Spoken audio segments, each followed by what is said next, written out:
Welcome into Game Night. I am Derek Forrest. Joining me on the show tonight, we got Jake Rom and Alex Flum. How are we feeling about the World Cup and the USA no longer being? I'm over it, basically. Wow. The first half of that Just question, no comment. there was going to be such a positive answer to it. And then No. you threw the United States in there. No, I was saying I'm over like the World Cup at this point. We need. We need a new number 10. New number 10? New number like 10. jersey number 10? No, the guy who wears it. No, the guy no who longer? wears it. Need a new number 10. Such a disappointment. I told Jake it's his fault. What did I do? Because you're like the soccer guy. You're supposed to rile them up, get them going. I think I did a pretty good job saying we were going to win against Belgium, and we lost. Yeah, well, I wasn't expecting a Doku, De Bruyne, and Lukaku to come off the bench and just annihilate us. It was a nice 60 seconds when they tied it. That was awesome. Malik Tillman, the new number 10. He True. doesn't play that position. Question is, will Pochettino be the coach in 4 years? I would love him He should to, be. but- Meaning, I think he gets another job. I don't think they get rid of him. That's well, they what- already tried to, So- give him an extension. We'll see. Yeah. All right. Well, we got some basketball to talk about, gentlemen, because the Washington Wizards continue to acquire big men. And this time it's a big man that's already been here before in Chris Middleton. He's coming back, obviously going to add a little bit of depth to that front court. But what do we think about the move of bringing Chris back? You know, I think it shows that the Wizards, they're trying to take a step forward. We know this. I think they're trying to show that not only do they want to take a step forward, they want to go out there and compete and show that like they're serious about turning this into a championship contending team, because Chris Middleton won a championship as a key piece there with Giannis back in 2021. It also shows that a veteran in the league that's been in the league for over 10 years wants to come back to Washington after being here last season. So I think it's good all around. He was a part of the Anthony Davis trade.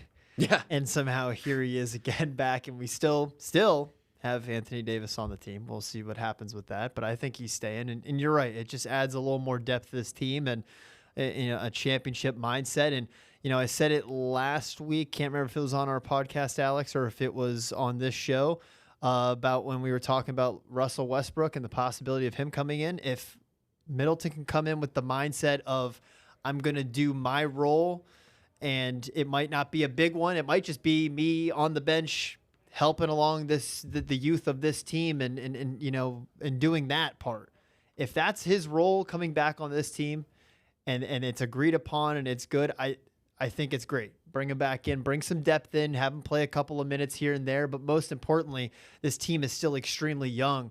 I mean, the young talent and the starters we're going to have on the court outside of maybe Trae Young and Anthony Davis are all like low 20s. They're super young. So I think if he can come in and have that role of being that veteran player alongside some of the other veterans that they've brought in that are now way better than the veterans that they got a couple of years ago on this team, I think it's a good move. I agree with Jake on this one. It has to be he plays a leadership role in this locker room. Outside of that, I'm not the biggest fan of it, but because they're such a young team, they need that veteran leadership, and you get it in AD, you get it in Trae Young, you get it now in DeAndre Ayton, who they also brought in, you get it with Chris Middleton. If they're bringing Chris Middleton in to be like, oh, we need you to be out there for 20-plus minutes, I'm going to pass on that.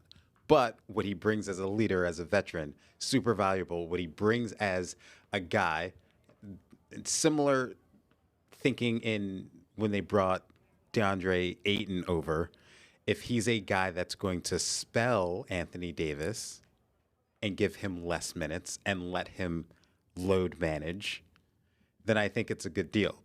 But if he's playing 20, 25 minutes plus, then there's question marks. Or Anthony Davis got hurt. I'll say this, though. He did start 48 games for the Wizards last year. I'm not saying he should start. I'm kind of playing devil's advocate in this one. But I think the underrated thing people forget about him is he was on that Olympic team that won gold in 2010, I think. No, sorry, not 2010. One of those. Somewhere. 12? Maybe 12. No, that was his rookie year. Either way, he went to the Olympics and won gold. I'd have to check which year it was. Yeah. Well, yeah. I mean, you said or if Anthony Davis gets hurt, or if he's just playing out of his mind, then he gets more minutes. But I'm thinking somewhere around the 10-minute range.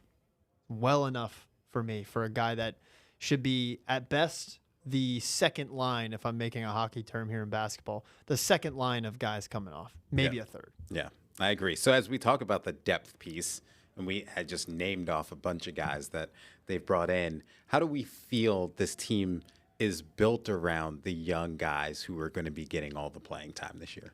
Well, I mean, since I'm on the screen, let's talk about it. I think the depth of this team is just it's taken a huge step in the positive direction over the past couple of, you could say, past couple of days, past couple of weeks, with the addition of some of their draft picks and right on cue, AJ DiBonsa comes on the screen, or you can say a couple of months and who we already saw on the screen in AD and Trae Young as well. I just think this team, from looking at the depth that they had last year, and it was like, man, the guys coming off the bench, super young, super inexperienced, maybe even aging out kind of guys. Unfortunately, Chris Middleton being one of those guys at the time. Now it's like you got guys coming off the bench that are those young guys that are no longer starters. They've now become role players coming off the bench, and I think it's perfect. I think it's great, and I never thought I'd be sitting here going into a season, at least in the next couple of years, saying that the depth of the Wizards looks great.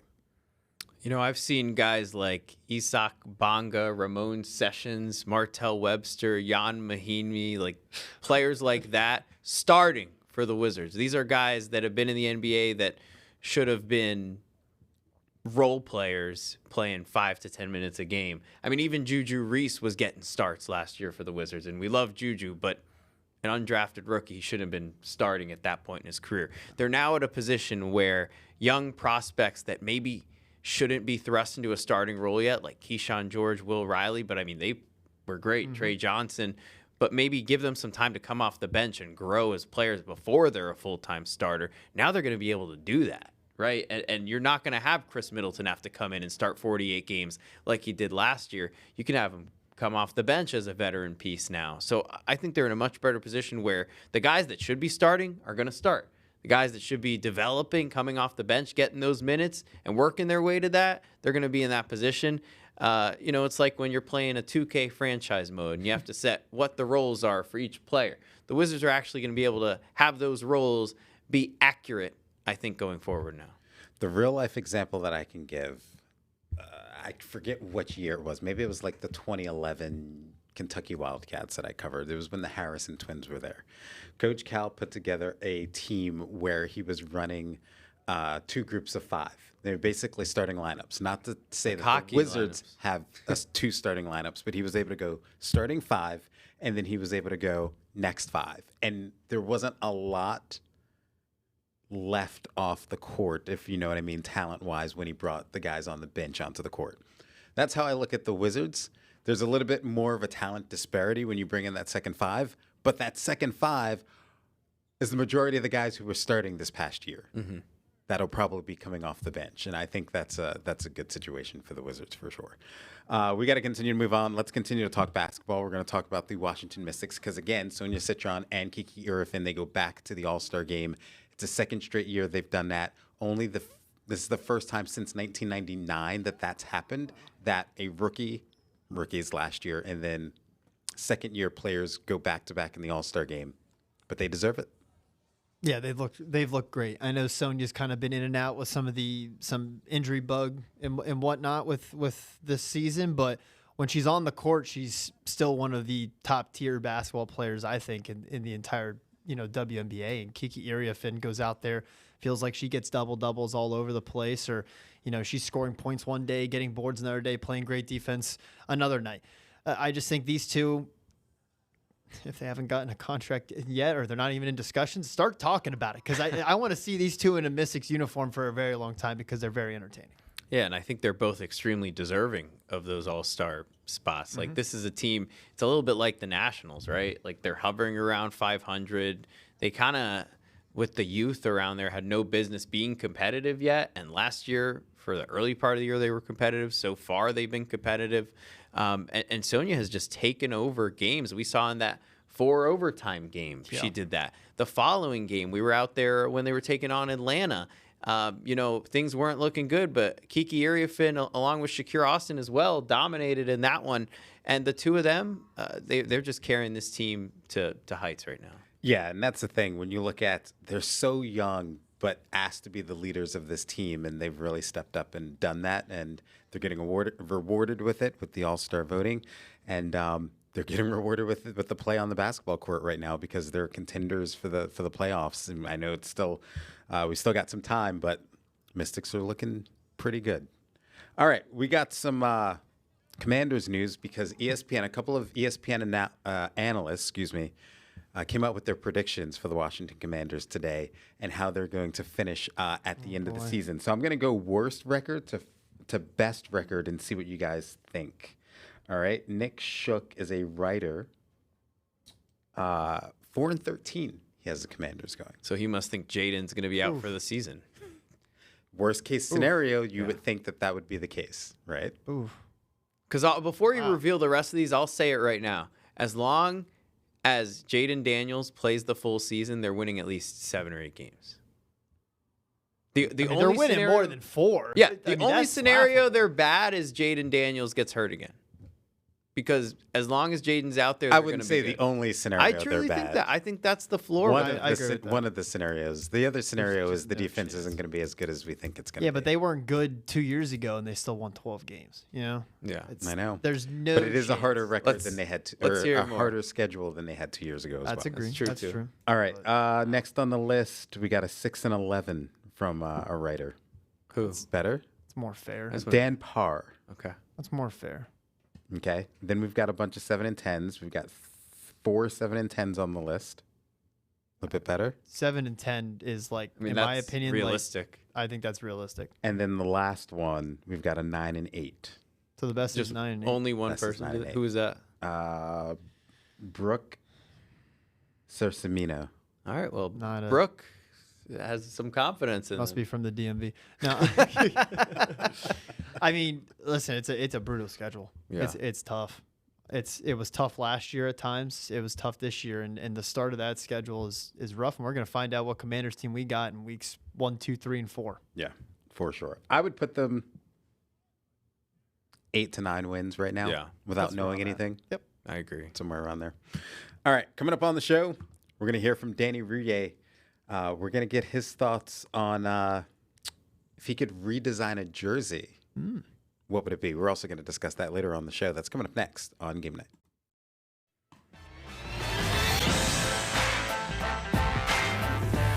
Welcome back into Game Night. Derek Forrest. Earlier today, I caught up with Danny Rouillet from Grant and Danny, and we talked about the Washington Wizards because Summer League is going to start on Thursday. AJ DeBonce is going to be taking on the Utah Jazz and Darren Peterson. I got Danny's thoughts on what he's looking for out of Summer League. Nothing specific. I mean, the only thing I have always said about Summer League is the only thing we should really care about is if you look like you can't do it. It's the Johnny Davis corollary, right? If you're overmatched in that Summer League where MVPs barely make rosters a lot of times, then that's alarming. It's only a matter of can you not do it there? It means you probably can't do it in the association. So it's built and designed for guys to work on stuff and to showcase their wares. And I just want to see DeBonce do his thing. I want to see the reason he was the number 1 pick. I want to see the explosion, the athleticism, the ability to get to his spots on the floor. I want to see, even some one-on-one moments of both offensive brilliance, defensive intensity. I want to see just the things that make him special. I just want the wares on display. And then, as you said, let's get out of Dodge healthy. But, yeah, I'm excited about it, man. It's funny because Peterson's got a couple deposits in the bank already, having, scored the ball really, really well out there. And, a lot of Wizards fans are sort of going, oh, my God, I hope DeBonce plays well. It's such a long horizon for me that, yeah, I'll be annoyed if he doesn't, if he goes 6 for 25 or something in his first game and doesn't look great. But to me, he was the very worthy number 1 overall pick. And Peterson being able to score was never the issue. It was the other stuff, quote unquote, which wasn't going to be on display in a 25 minutes worth of on court time here in a virtual pickup game out there in Vegas. So I just want to see the thing. It's what I always talk about with draft picks. We have the Wizards reportedly make another small move, bringing back Chris Middleton to kind of help out that front court. What are your thoughts on this move? So it's a couple of moves that they've made that are, kind of puzzling to me isn't exactly the right word, but you look at Ayton, you look at Chris Middleton. veterans. Clearly Middleton, someone they obviously really, really like culture-wise, and I think there's value in that, so to speak. But I'm scratching my head, and that's because I don't see it yet. I don't see the vision just yet of how guys will be deployed or how the rotation will work or kind of what the stated goal is for this year. Who knows if it was to appease one of the other veterans? Who knows if it was simply because they liked the fit and they liked Middleton enough to not have to pay a whole heck of a lot for his services and what they would be getting in terms of a locker room presence and a guy that could still score the basketball when put in the right spots. But it's interesting to me. It's like I don't quite see the vision for how it's all going to come together just yet. But what this group has demonstrated is they're smart. And whether you agree with the plan or not, there is a plan. It's not just wild reactionary, fly by the seat of their pants. Let's just sort of figure something out as we go, which previous regimes, I would argue, have been. There's something else there. There's a third layer, a fourth layer, a three-dimensional chess that I think is going to take place. So I'm curious to see how that plays out. But this is one of those I'm going, I don't want Middleton's minutes to go to Chris Middleton. I'd rather them to go to Coulibaly and George and DeBonsa and a bunch of other the wings that they've got already on the roster. I got one more for you, and I don't know if you saw this. This was reported about an hour ago, maybe a little bit longer. But the Islanders are making NHL history, becoming the first team to let their fans design their next third jersey for the 2027 season. So if you could design one jersey here for the DMV, any of the four major teams, what would it be? That's a great question. So the football team is going back to the correct jerseys. They're already doing that. So they're wearing their jerseys from my youth. Joe Gibbs wanted to wear white at home. We should wear white at home. So that is all correct. The 91 era jerseys are perfect. So that would have been my suggestion before that. To me, it would probably be, if I'm doing a wish list, the name Wizards goes away forever. It's stupid. It never should have been changed to the Wizards. And they would just be the Bullets, and I would do the old school Bullets uniforms again from my youth and make a lot of people happy. That would be my answer.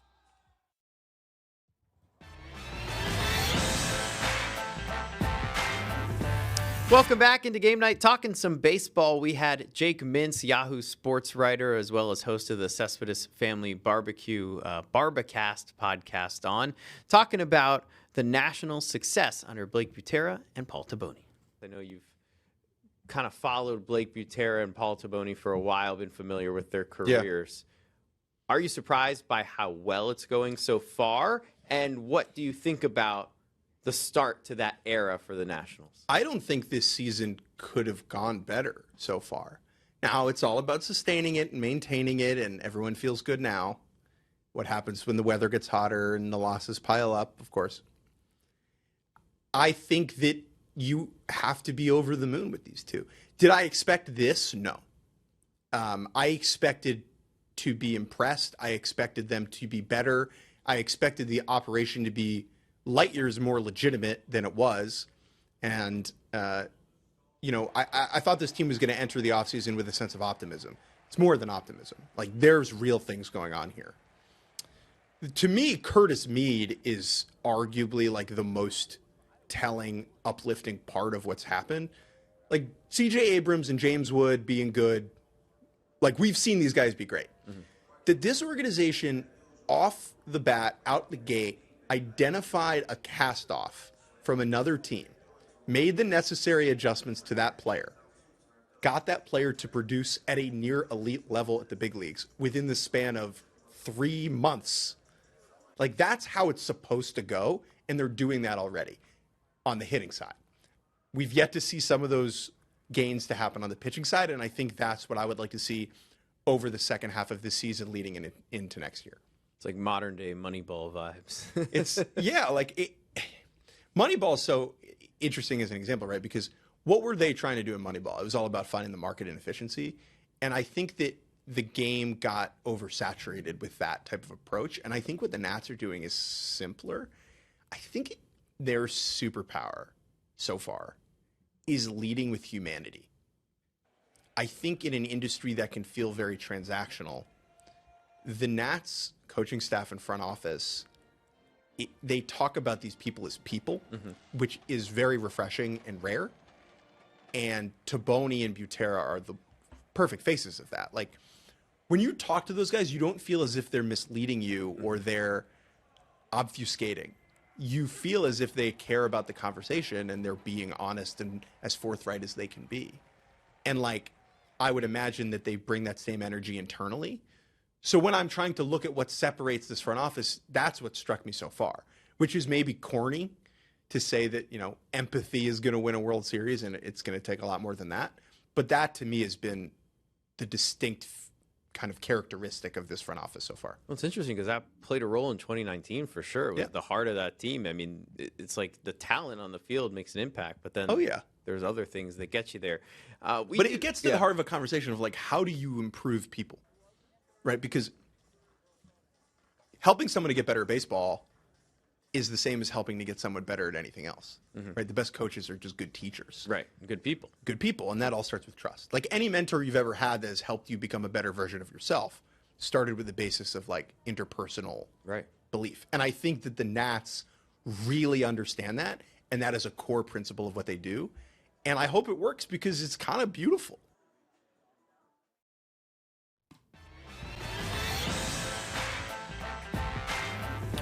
Welcome back into Game Night. Derek Forrest alongside Jake Rom and Alex Flom. We got one more topic to talk about, and Danny answered it earlier. But if we could redesign one jersey here in the DMV, pick any team, what would it be?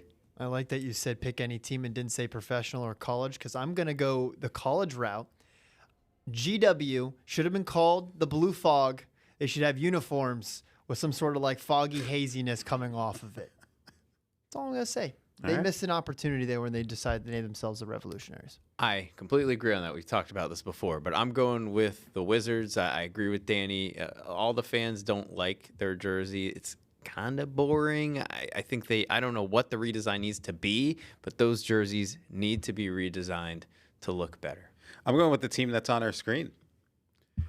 Can the Spirit pick a uniform? Another jersey? Can they just pick one? Black. Let's go black. And let's go yellow. Let's make it I mean, those were their colors. For like a year. Oh, those Orioles jerseys. Yeah. Those are good. Yeah. But that's mine. Black, and let's do yellow. Let's keep one. I'm good with that. All right. Well, we got to get out of here. That's going to do it for another edition of Game Night. For Alex Flum, Jake Rom, I'm Derek Forrest. Have a good night.